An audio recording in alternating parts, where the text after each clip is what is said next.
Chelsea worries that Adam still has feelings for Sally. Plus, spoiler, begs Victor for a truce.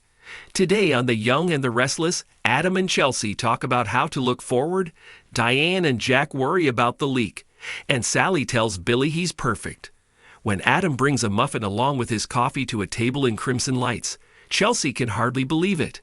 She thought he'd be full after all the stuffed French toast she'd made them this morning. As they tease each other about cheesecake, Connor texts his parents to say he's planning to stay behind after school to try out for the baseball team. Eager to say how proud he is, Adam starts to type a response when Chelsea stops him to discuss it. She points out their son has never played organized baseball before. Players are notoriously ritualistic and do things repetitively. Adam concedes she's right and admires her maternal instincts. Their son texts again to say he really wants to do it.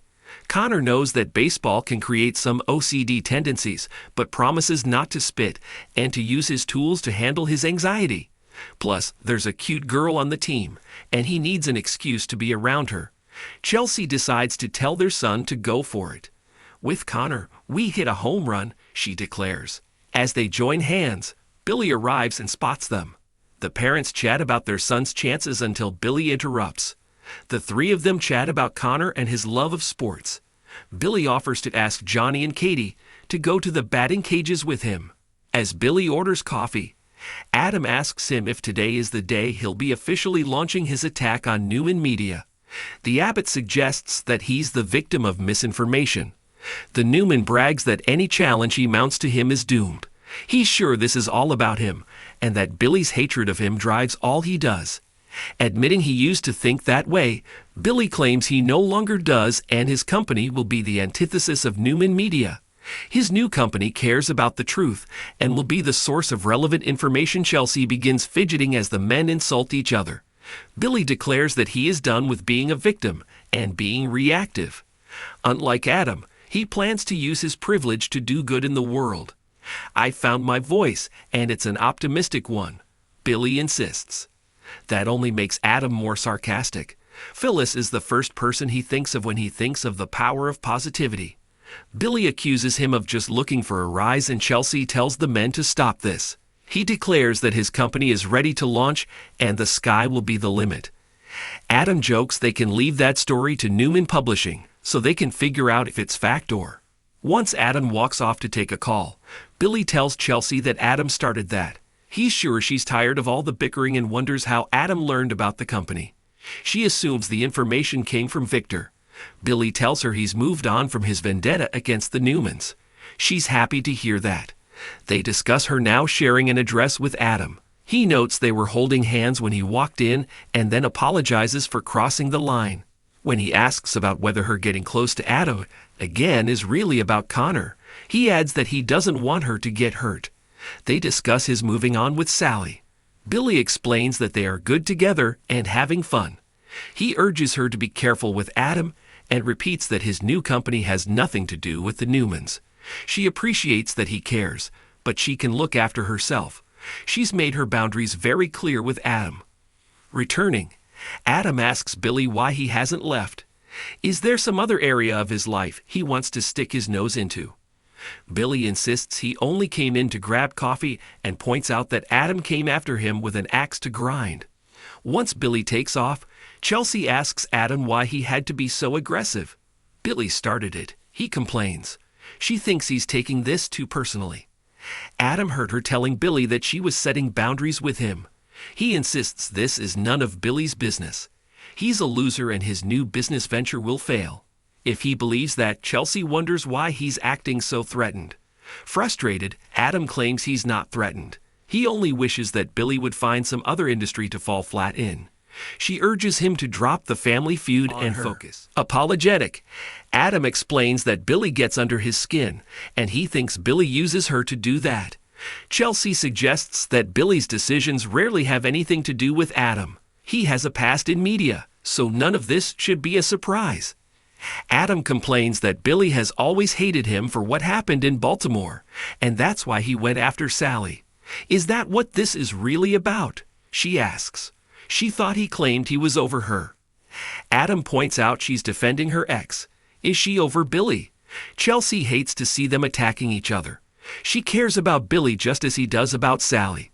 If we are going to move forward, we have to stop accusing each other of not moving on, she says. Adam agrees to that. Putting his hand on hers, he says he doesn't want old business to distract him from what's new with them. She pulls away her hand and reminds him that none of that is settled. Chelsea believes they have a chance but have to keep their eye on the ball. As Nikki and Victor settle at a table in the dining room of the athletic club, Jack and Diane enter. Nikki and the Abbotts are civil, and Diane compliments Victor on how well he's recovered from being shot. When Jack explains they are staying at the club to redecorating at the Abbott manse, Victor assumes they must have been inspired by his renovation of the ranch. Before Jack and his wife can walk away, Victor asks for a word.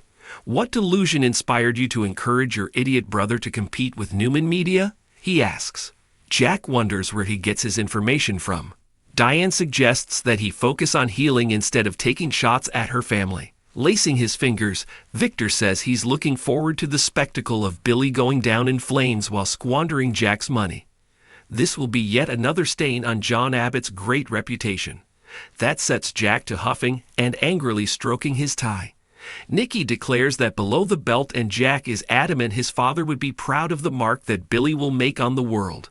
Victor nearly bursts out laughing when Jack suggests that he and Adam must be nervous right now. The Newman is confident that the idiot brother will only sully the family name.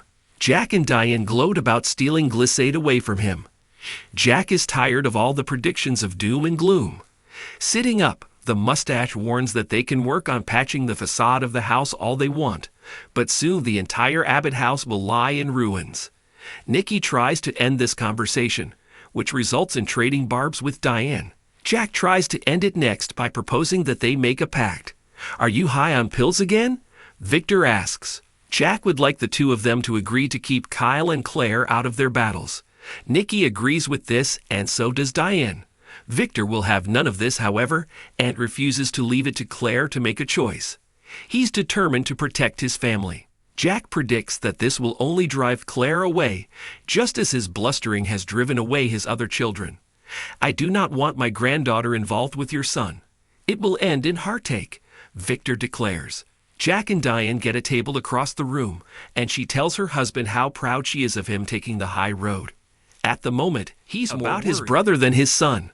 They haven't done a press release, so how does Victor know so much? Mulling over who could have leaked it, she assumes it was Phyllis. He changes the topic to the house, and she reminds him he's supposed to trust her with that. Diane gets that Victor hit a nerve with him when he brought up John. Touching his hand, she promises this will all be good for the family. Back at their table, Nikki asks her husband why he's wasting so much energy fighting after he's been reminded of how short life is. He's not going to let Billy Boy make a run at one of his companies. He's confident that Adam will win, and Billy's plans are just a pitiful revenge ploy. Nikki only hopes Jack knows what he's doing investing in Billy, but with Phyllis involved, this looks like double trouble. She urges him to take a step back, but he protests that it is not in his nature. Nikki suggests he let Adam handle this. He refuses to let any of his children fight his battles. His wife remains concerned about Claire and how she will be hurt when he goes after the Abbott. Reminding him that he made a truce with Jack in the past, what would it take to put a stop to things before they go too far this time? As Sally walks into the foyer, she gets a call from Billy. He'd love for her to come over since he wants to run his PR statement by her. The launch for Abbott Communications has been leaked, and he needs to get something out before Adam can. At home, Billy sighs and calls Phyllis. Getting voicemail, he leaves a message, telling her they have a problem, and he could use her help. He wishes he knew where she was, and so does her family. He urges her to call the people who love her and then him. Jack arrives moments later and surprises him. He thanks his brother for cocktails and warns him that he ran into Victor, and he's heard all about the new company. Billy explains he had a run-in with Adam too. They speculate on who could have leaked, and neither of them thinks it was Nick or that Kyle would have mentioned anything to Claire. Billy is working on getting in front of this, but wishes he could have caught Newman Media off guard. I thought you weren't going to make this about the Newmans, Jack says. Billy claims he just said that out of habit and wishes Phyllis was there to help. Jack is dismayed that she is still missing. Sally bounces in as Jack asks his brother how committed Phyllis really is to her job. He urges his brother to leave her name off any press releases. Telling Sally she's a good influence on his brother, Jack leaves them alone. Picking up his tablet, Sally reads through Billy's press release. He worries that it's too packed with positivity and makes him sound better than he is. Smiling, she says it's exactly how she sees him and they should send it out as is. She adds that he's brilliant, dynamic, innovative, and sexy as hell. They kiss.